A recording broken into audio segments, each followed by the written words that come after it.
Stolen blessing.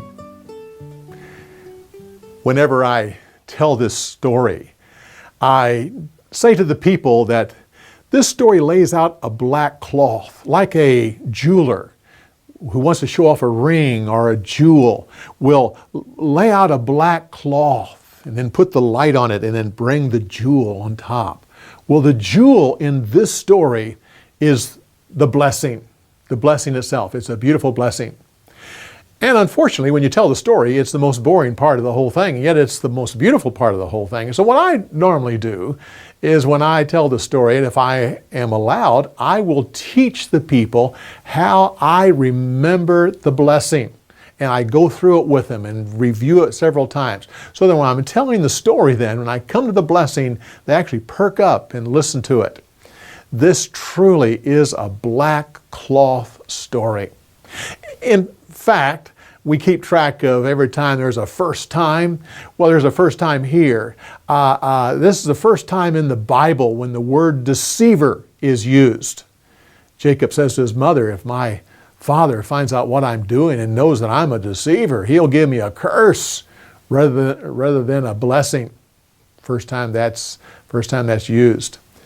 We know that Rebekah favored Jacob and that Isaac favored Esau. But the thing that tips the scales here, if you have to look at it in Scripture, Esau marries two Hittite women. And the Scripture clearly says that these two women causes Isaac and Rebekah's life to become bitter. I'm sure that Isaac could just get involved with work and go out to the fields and work with the servants and just ignore it. But Rebekah has to associate and be around these two women. And she knew that these two women disqualified Esau from receiving the blessing, the promises of Abraham. He was becoming a pagan and did become a pagan.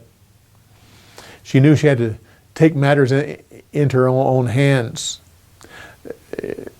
Isaac thought he was going to die.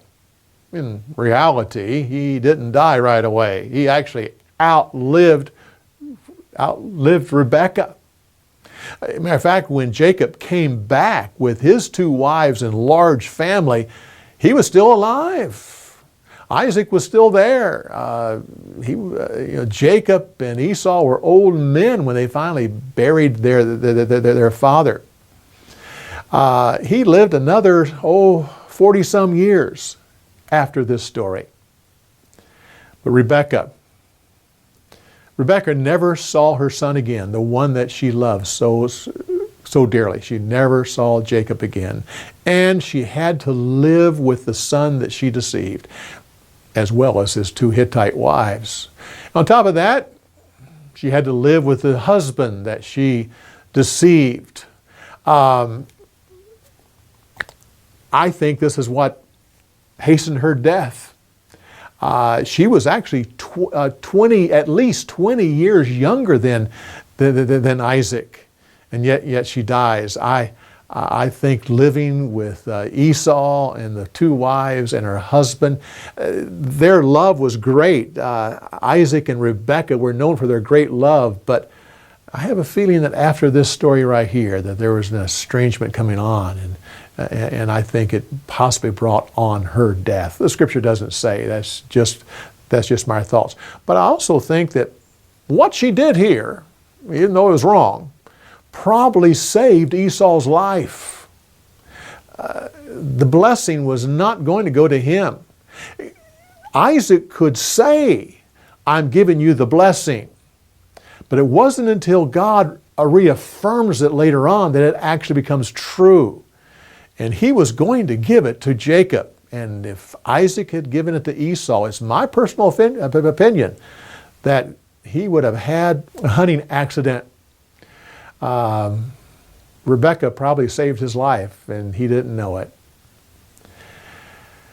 Well, the future after all this happens. The scripture says that Jacob I loved, and Esau I hated. Now, I've heard many sermons that kind of soften that up a little bit and try to make it not so bad. But if you look through the scriptures, you see that God's anger towards the Edomites, which is what Esau became. He was the father of the Edomites. God's anger towards the Edomites is all through the Old Testament. And when the Jews were when Babylon had come in to take the Jews, it was the Edomites that sided with the Babylonians. Matter of fact, there's a whole book of the Bible, Obadiah, that's totally given over to this people group and how God's anger is towards them. After Babylon took the people off the land, the Edomites actually moved to the area of Hebron.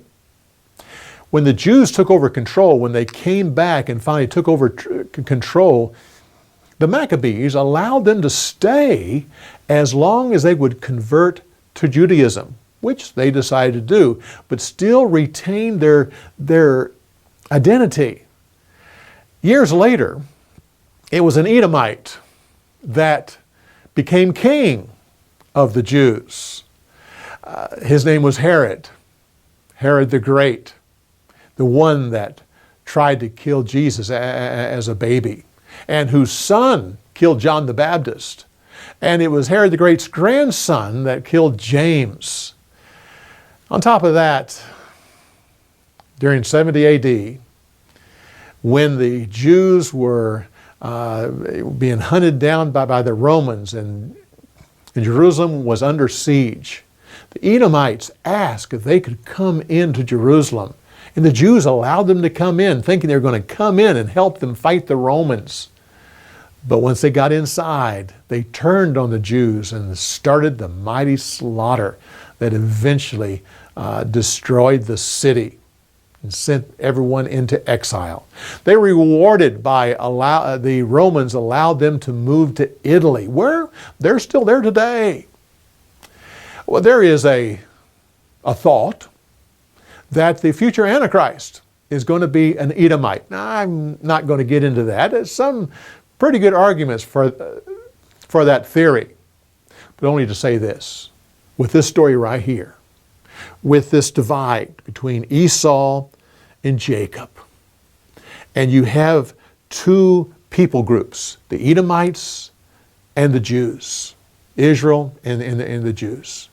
And then down through the years, you see how the conflict is always going down to Herod the Great, trying to kill Jesus as a baby, and John the Baptist is killed, and James is killed, and finally Jerusalem is destroyed, and the people go into exile.